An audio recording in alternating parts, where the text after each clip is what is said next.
새누리당 김무성 대표가 신년 기자회견을 열어 4대 개혁과 공천개혁 그리고 일자리 경제로 올해 총선에서 반드시 승리하겠다고 밝혔습니다. 더불어민주당에서는 김종인 선대위원장 체제가 본격화하면서 연쇄 탈당 흐름이 다소 주춤한 모습을 보이고 있습니다. 국회 중계차 연결하겠습니다. 안윤학 기자. 네, 국회에 나와 있습니다. 네, 자 먼저 김무성 대표의 신년 기자회견 내용 자세히 전해주시죠. 네, 올해 4.13 총선을 앞두고 김무성 대표가 신년 기자회견에서 화두로 삼은 것은 개혁과 일자리 이 두 가지였습니다. 김 대표는 먼저 새누리당이 개혁에 선봉에 서겠다고 밝혔습니다. 야당이 차별과 격차를 말할 때 기회와 공정을 말하고 야당이 좌절과 분노를 부추길 때 희망과 미래를 설계하겠다고 말했습니다. 김 대표의 발언 잠시 들어보시겠습니다. 20대 총선을 반드시 크게 승리해서 대한민국의 미래를 위한 개혁을 완수하고 집권 여당으로서 국정을 잘 뒷받침하겠다는 말씀을 드립니다. 김 대표는 세계 경제의 위기 속에 우리도 IT와 반도체, 자동차 등 주력 산업 모두가 동반 하락세를 겪고 있다며 진짜 위기라는 생각을 떨칠 수 없다고 우려했습니다. 이어 노동과 공공, 금융과 교육 개혁 등 4대 개혁 가운데에서도 특히 노동개혁을 통한 청년 일자리 창출이 핵심이라고 밝혔습니다. 그러면서 새누리당을 일자리 창출 정당으로 규정하고 일자리 경제로 야당의 경제민주화 주장과 차별화를 시도했습니다. 김 대표는 또 다른 개혁의 하나인 비례대표까지 포함한 100% 상향식 공천제를 새누리당은 이미 확립했다며 정치개혁 완수를 선언했습니다. 이어 앞으로 공천 과정에서 소수 권력자와 계파의 영향력이 전혀 미치지 못할 것이라며 최근 야당은 인재영입이라는 이름의 전략공천으로 선정한 뿌리 없는 꽃꽂이 후보이며 여당은 상향식 공천으로 지역에서 출발하는 생명력 있는 풀뿌리 후보라는 점을 강조했습니다.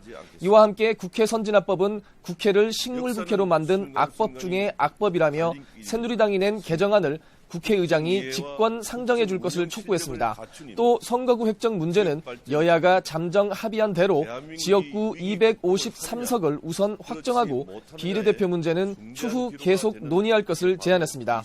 앞서 YTN은 김무성 대표의 기자회견을 생중계로 전해드렸는데요. 더불어민주당 문재인 대표의 신년 회견도 일정이 정해지는 대로 생중계로 전해드릴 예정입니다. 네, 자 오늘 야당 움직임도 전해주시죠. 네, 일단 더민주 문재인 대표가 선대위를 구성한 뒤 사퇴할 것으로 알려지면서 연쇄 탈당 흐름이 주춤한 모습입니다. 당초 이번 주 초에 탈당할 것으로 알려졌던 김영록, 박혜자, 이계호, 그다음에 이윤석 의원이 탈당 시기를 늦추는 쪽으로 가닥을 잡았고 내부적으로는 호남 여론의 추이를 지켜보고 있는 것으로 전해졌습니다. 또 안철수 의원 측이 현역 의원과 공천은 별개라고 하는 상황에서 자칫 탈당했다가 신당에도 합류하지 못하는 신세로 전락할지 모른다는 우려도 나오고 있습니다. 박지원 전 원내대표는 탈당 방침에 변화가 없는 것으로 알려진 가운데 김종인 선대위원장이 호남 의원들의 거취에 큰 영향을 미칠 박지원 전 원내대표를 설득하고 있는 것으로 전해져 결과가 주목됩니다. 이런 가운데 아침 최고위에서 문 대표는 야당의 큰 변화가 시작됐다며 당 껍데기만 아니라 달라질 게 아니라 사람과 체질, 문화까지 바뀌는 근본적인 변화를 목표로 한다고 말했습니다. 본격 사퇴를 앞두고 탈당 흐름을 막고 호남 민심을 잡아야 한다는 문 대표의 생각이 그대로 묻어난 발언이라는 해석입니다.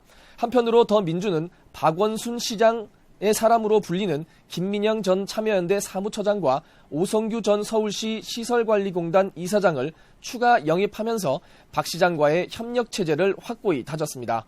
안철수 의원의 국민의당은 더민주를 향해 공세의 고삐를 늦추지 않고 있습니다. 한상진 공동창단준비위원장은 더민주 김종인 선거대책위원장이 전두환 정권의 국보위에 참여한 분이라며 직격탄을 날렸습니다. 한 위원장은 확대기조회의에서 자신의 이승만 국부 발언을 김 위원장이 비판한 것에 대해 이같이 말했습니다. 또 가장 많은 정권에 참여한 김종인 위원장이 다른 대통령에 대한 평가를 해주기를 요청한다고 말했습니다.